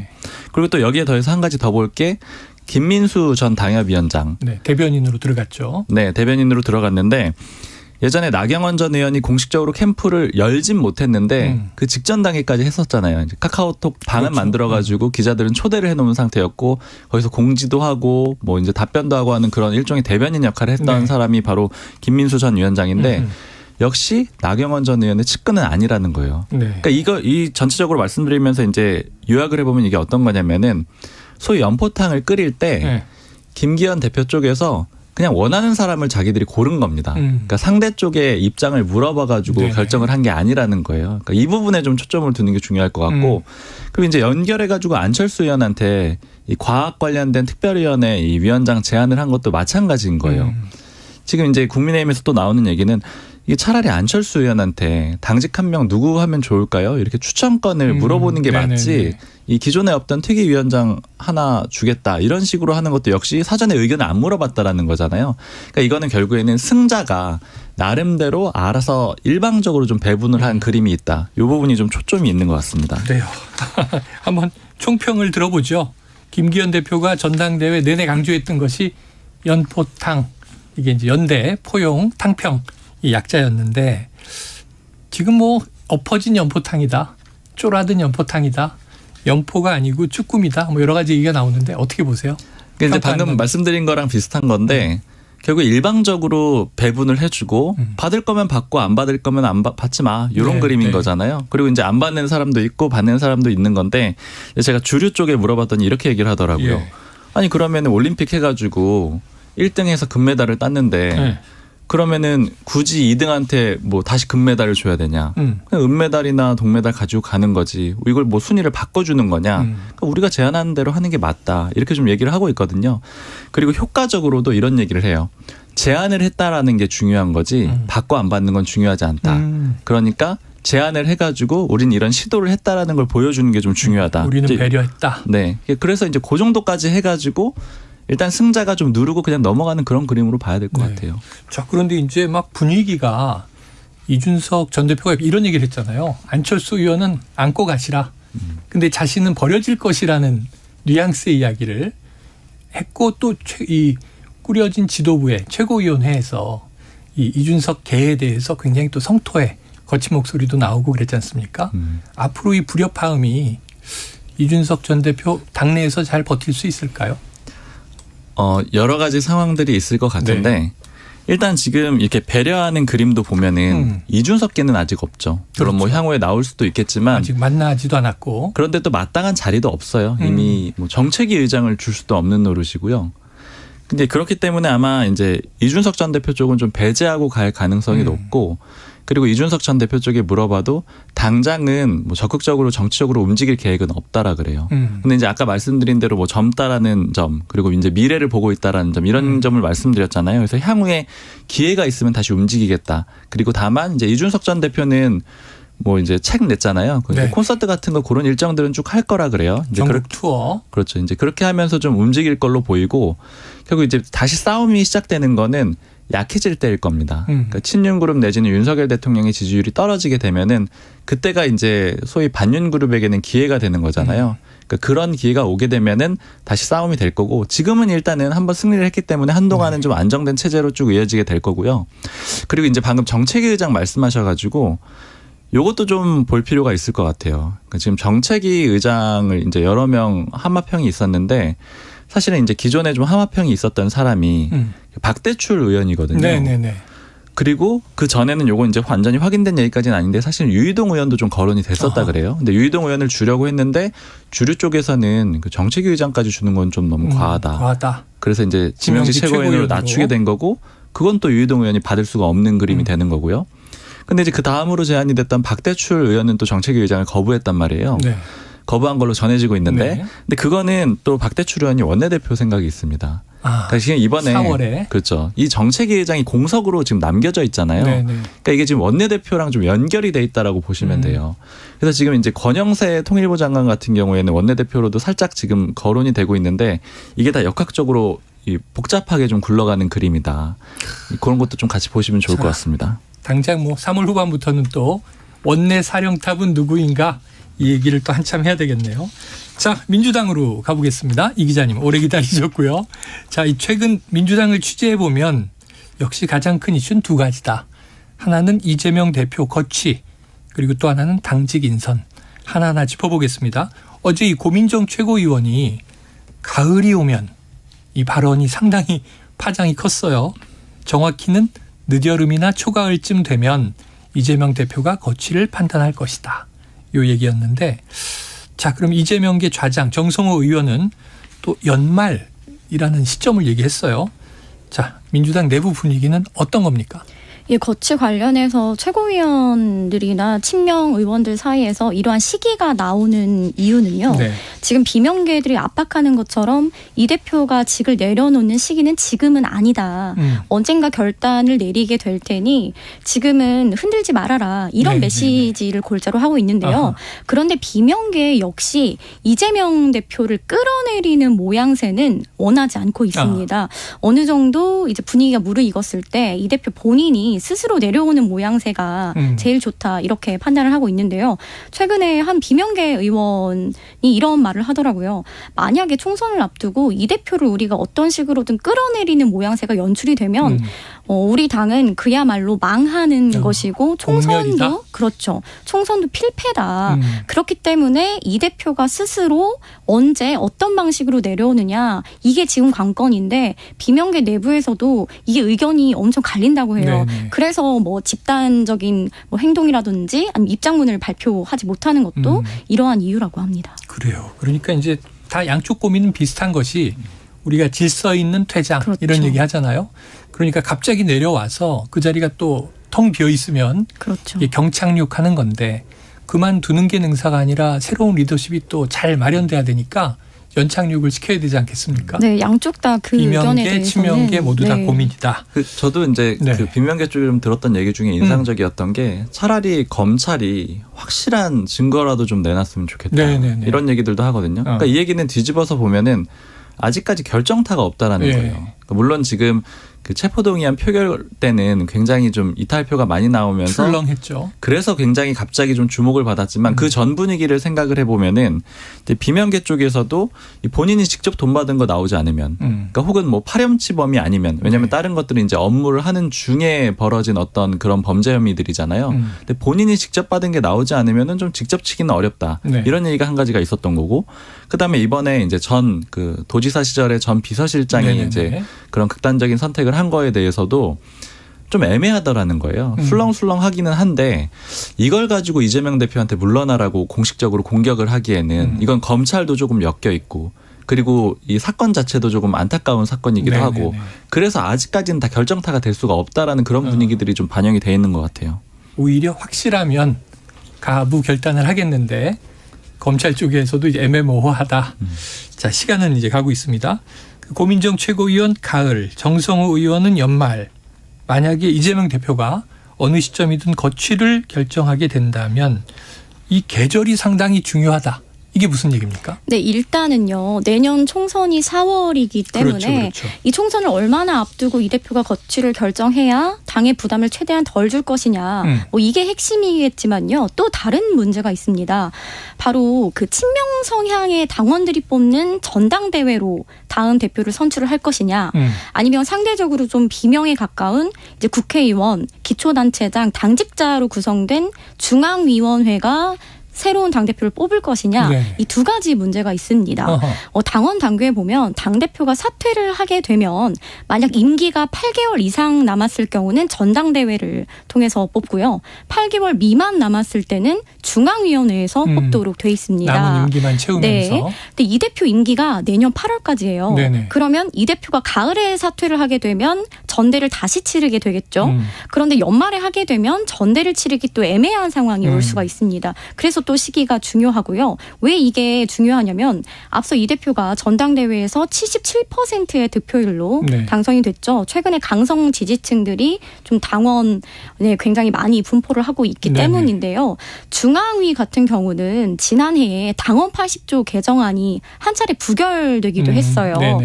그래서 상대적으로 그런 지지층의 영향을 덜 받는 구조라고 할 수 있습니다. 그래서 누가 당대표를 뽑느냐, 어느 기구를 통해서 뽑을 것이냐 이거에 따라서 좀 판도가 바뀔 수 있고요.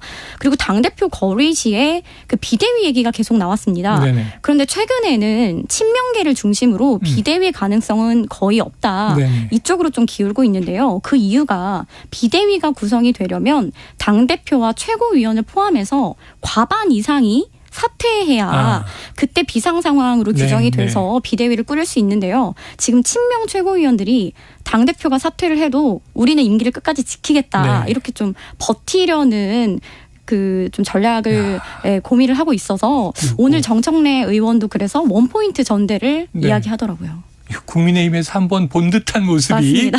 민주당으로 비슷한, 건너가 있는데 그래서 지금 말씀하신 대로 정청래 최고위원은 당대표가 사퇴해도 최고위원은 유지된다. 그렇죠. 대표와 최고위원은 분리돼 있다. 이 주장을 하는 거죠. 이재명 대표가 거취를 결정해도 당원 당규 적용을 놓고 당내에서 이 갈등의 불씨가 살아날 가능성이 지금 있는 거죠? 그렇죠. 이 대표가 물러나도 최고위원들이 사퇴하지 않게 되면 갈등이 재점화될 수밖에 없는데요. 특히 당대표가 거리 시에 당대표 선출까지 원내대표 그리고 그 다음은 선출직 최고위원 중에 가장 많은 득표를 얻은 사람이 직무를 대행하도록 돼 있어요. 네네. 그래서 대표 사퇴 시에는 일단 이제 최고위원들이 사퇴하지 않을 경우 원내대표가 대행을 하게 되고요. 만약 원내대표도 공석일 경우는 수석 최고위원이 대행을 하게 됩니다. 현재 수석 최고위원은 정청래 의원이죠. 그런데 비명계에서는 당원 당규와 별도로 만약에 이 대표가 사퇴를 할 경우에 그 책임을 함께 져야 된다, 최고위원들이. 그리고 그간 총선 패배라든지 지선 패배 이후에 지도부가 보통 동반 퇴진을 했죠. 네네. 그런 관례에 비추어 이번 경우도 마찬가지고 또 지금 이재명 대표의 방탄에 지도부도 앞장섰던 책임이 있기 때문에 결코 거기서 자유롭지 못하다. 이런 이야기가 나오고 있습니다. 그래서 오늘 조응천 의원도 라디오에서 당을 이끌어왔던 결과에 부였다면 정치인으로서 책임을 져야 된다. 사실상 최고위원들도 동반 사퇴를 해야 된다라는 말을 하기도 했습니다. 동반 퇴진론. 자, 이재명 대표는 지금 비명 끌어안기 계속 가고 있습니다. 지난번 표결의 후폭풍이 크죠. 무효 기권, 심지어는 가결의 찬성. 그런데 이제 보니까 공천 TF를 구성하면서 비명계를 대거 배치를 했더라고요. 맞습니다. 김남국 의원도 여기에 대해서 자, 우리 당평한다 이런 얘기도 했고 조금 전 오후 1시 반에 1시 반 조금 전에 첫 회의가 열렸겠네요. 측근을 중심으로 수박이라는 용어도 단속하겠다. 자, 좀 비명계하고 좀 화합이 이루어지겠습니까? 일단 공천제도 TF 11명 중에 9명이 비명계입니다. 굉장히 파격적인 인선인데 또 지지자들은 이 명단 보고 또 화내고 그러더라고요. 네, 맞습니다. 그런데 또 이게 좀 중요한 점이 그 정치혁신위원회에서 공천 룰에 관한 논의가 이루어졌는데 네네. 그 일부 내용이 유출이 되면서 파장이 컸잖아요.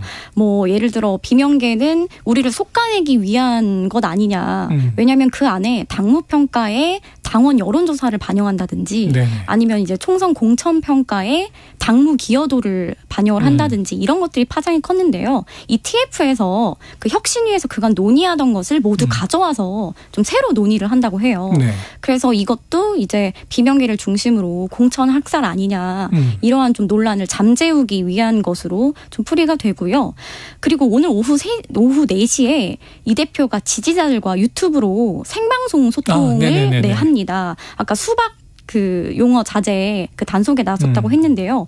오늘 이 포스터에 보면 좌표, 색출 그리고 청원에 대한 답변이란 내용이 포함되어 있어요. 그러니까 예고를 한 거죠. 본인이 오늘 이런 얘기를 하겠다. 그래서 이 자리에서 이제 아까 말씀하셨던 그 체포동의안 이탈표 사태로 지지자들이 뭐 좌표를 찍어서 비명계 의원들에게 문자폭탄을 보낸다든지 아니면 뭐 찬성표를 던진 의원들 색출에 나섰다든지 이러한 것들에 대해서 좀 경고를 하고 제재를 다시 한번 할 것으로 보이고요. 그 청원에 대한 답변 부분은 앞서 이제 이낙연 전 대표 그리고 박지원 네 맞습니다. 박지원 전 비대위원장을 영구 제명해야 된다. 이게 지금 지도부 답변 요건 5만 명을 넘어섰어요. 그래서 이에 대해서도 좀 입장을 밝힐 것으로 보입니다.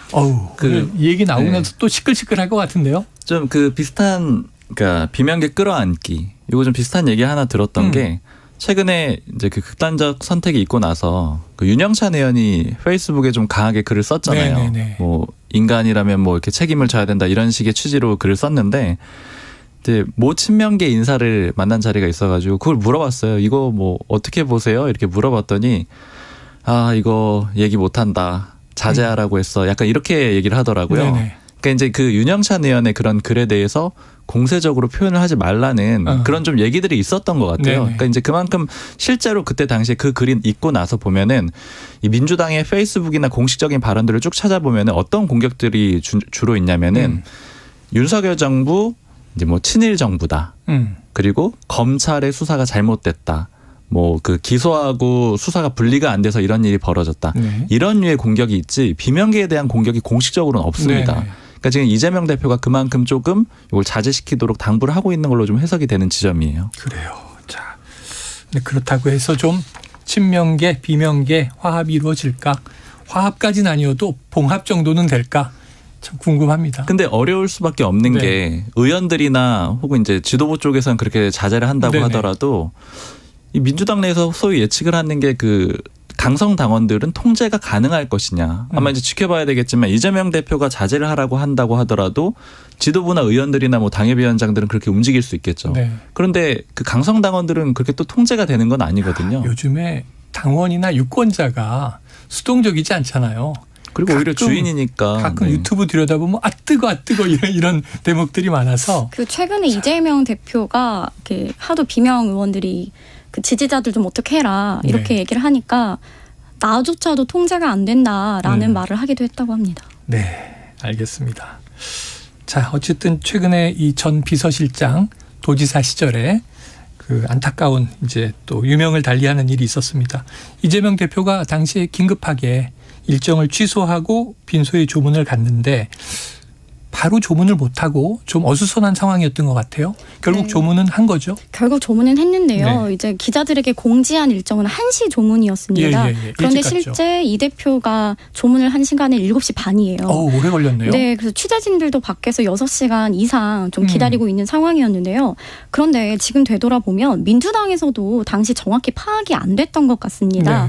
뒤늦게 그 부검 이슈 때문에도 그 조문이 좀 이루어지지 못했다는 게 알려졌는데 그 현장에서는 뭐 대변인이라든지 아니면 공보국 관계자들이 뭐 유가족과 조율이 좀 안 된 것 같다. 혹은 너무 취재진들이 많이 와서 좀 패닉 상태인 것 같다. 그러니까 너무 좀 통일되지 않는 메시지가 나와서 그래서 기사도 중구난방으로 나왔던 거고요. 그 유서가 공개된 거에 대해서도 내부적으로 이제 유가족들이 좀 당황했다고 해요. 유서를 경찰에 넘기면서 절대 외부에 유출되지 않았으면 한다라는 당부도 했는데 이게 오후에 보도로 좀 나면서 그런 부분들도 좀 영향을 미치지 않았나 그렇게 보고 있습니다. 그러니까 유족은 이 유서 비공개를 원칙으로 정했는데 사실상 뭐 모든 매체에서 이런저런 얘기들이 다 흘러버렸어요. 이건 어떻게 책임을 묻기는 어렵나요? 안 그래도 지금 유가족 측에서 법적 대응을 검토를 하고 있다고는 하는데요.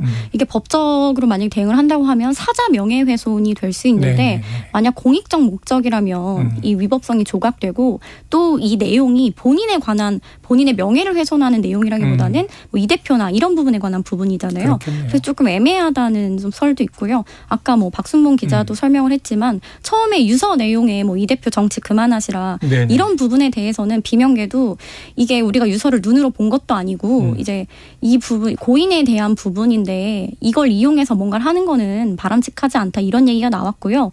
이 대표 측도 이걸 가지고 공세하는 거는 적절치 않고 이런 말을 했습니다. 오히려 지금 뭐 우리가 책임을 지지 않고 있는 게 아니고 이재명이 내려온다고 해서 이 주변 측근들에 대한 수사가 끝날 거라고 생각하느냐. 우린 그렇게 생각하지 않는다. 오히려 이재명 대표가 이 직을 유지하는 게 그분들의 방파제 역할을 해주는 것이다. 이렇게 오히려 좀 반박을 하더라고요. 네, 알겠습니다. 아유, 다음 주에는 또 어떤 일들이 벌어질지 두근두근합니다. 이번 내일 모레면은 또 윤석열 대통령은 방일 이 기시다 총리와 한일 정상회담 하고 금요일에 돌아오잖아요. 맞아요. 주말에 뉴스가 쏟아지겠네요. 맞습니다. 특히 한일 정상회담 되게 중요할 수밖에 없는 게 일본에서 어떻게 결과를 내주느냐에 따라서 국내 정치도 많이 달라질 것 같아요. 알겠습니다. 한번 기다려보죠. 불사조 기자단 박순봉 경향신문 기자, 이은지 문화일보 기자, 오늘 말씀 고맙습니다. 고맙습니다. 감사합니다. Splish splash, I was taking a bath. Long about a Saturday night. 점심 먹고 유쾌한 시사 디저트 한 입. 최영일의 시사본부. Well, I stepped out the tub and put my feet on the floor. 네, IT 본부 본격적으로 시작해 보겠습니다. 알아두면 유익한 IT 이슈를 쏙쏙 소개해 주시는 김덕진 미래사회 IT연구소장 나오셨습니다.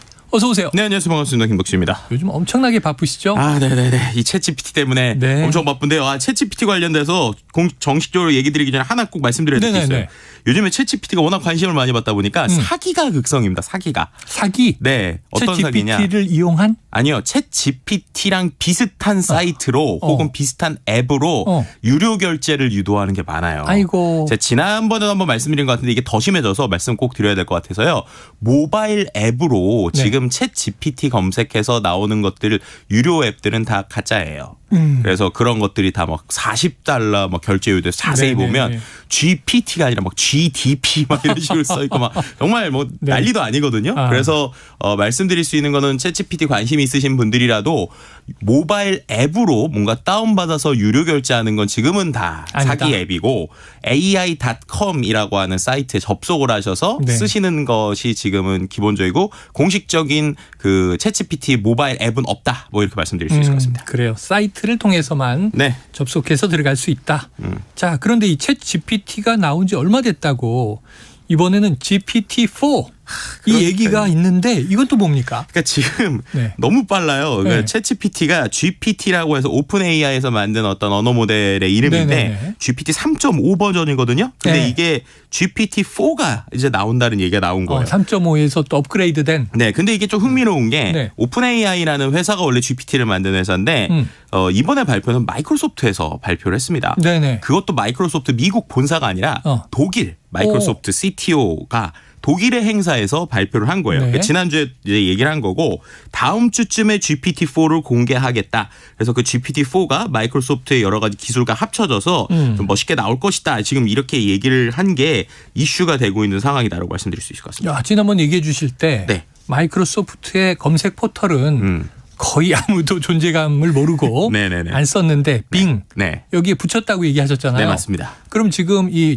오픈 AI를 마이크로소프트가 인수한 거예요? 인수는 아니고요. 정확하게는 이제 투자의 개념인데 투자를 하는 조건들로 그 말씀드렸던 그 챗 GPT가 쓰게 되는 클라우드 그런 것들이 다 마이크로소프트 기반에서 돌아가게 바꿨다. 뭐 이렇게 좀 말씀드릴 수 있을 것 어쨌든 강력하게 이제 협업을 시작했군요. 그렇죠. 자, 그러면 이제 실제로 마이크로소프트에서 이번 주에 컨퍼런스도 있다고 하는데 굉장히 뭐 많은 사람들의 또 관심이 쏠리겠군요. 네, 그러니까 이게 지난주에 독일에서 발표가 되니까 이거 진짜냐 가짜냐 말이 많았거든요. 근데 미국 본사에서 조용히 있었어요. 근데 왜 그런가 봤더니 그 전주쯤에 미국 본사에서 발표를 했습니다. 우리가 이제 곧 컨퍼런스를 할 거야. 근데 그 컨퍼런스 날짜가 이제 우리나라 시간, 이제 미국 현지 시간으로 3월 16일 오전 8시. 그러니까 우리나라 시간으로 해도 그날 오후 한 5시 정도예요. 이번 주네요. 네, 이번 주입니다. 내일 모레인가 하여튼 그런 것 같은데 그때 이제 하겠다고 한 제목이 이런 거예요. 이제 Reinvent Productivity. 그러니까는 생산성을 재창조하겠다라는 거고요. 거기 뒤에 Future of Work with AI. 그러니까 AI로 일의 어떠한 미래를 보여주겠다. 지금 이러고 있는 거예요. 근데 그때 GPT-4에 대한 언급은 없었거든요. 근데 전주에 이제 독일 CTO가 GPT-4에 대한 얘기를 했는데 그리고 나서 아무 얘기 없으니까 사람들이 이번 행사 때 공개되는 거 아니냐. 지금 그러면서 많은 사람들이 관심 있게 지금 지켜보고 있는 상황이라고 볼 수 있을 것 같습니다. 컨퍼런스의 제목은 상당히 웅장합니다. 네, 맞습니다. 자, 그런데 그럼 GPT-4가 나온다면 3.5에서 4로 이제 업그레이드가 된다면 주로 어떤 게 좀 달라지는 걸까요? 일단은 지금 많은 사람들이 예측하고 있는 게 멀티모달이라고 표현할 때 이게 용어는 어려우니까 그냥 쉽게 설명하면 지금은 텍스트로만 대화를 하잖아요. 근데 이제 인공지능하고 텍스트로도 이미지로도 또 그림으로도 음성으로도 왔다 갔다 하면서 여러 가지 형태로 커뮤니케이션 할 수 있게 바뀔 것이다 라고 얘기를 제일 많이 하는 거예요. 이게 어떤 개념이냐면 지금 챗GPT는 저희가 텍스트로 물어보면 텍스트로 대답을 하잖아요. 얘한테 그림을 그려달라고 그러면 얘는 대화형이기 때문에 그림을 못 그립니다라고 얘기를 해요. 근데 그림을 그리는 인공지능이 따로 있긴 있어요. 근데 그 그림을 그리는 인공지능하고 우리가 대화는 못합니다.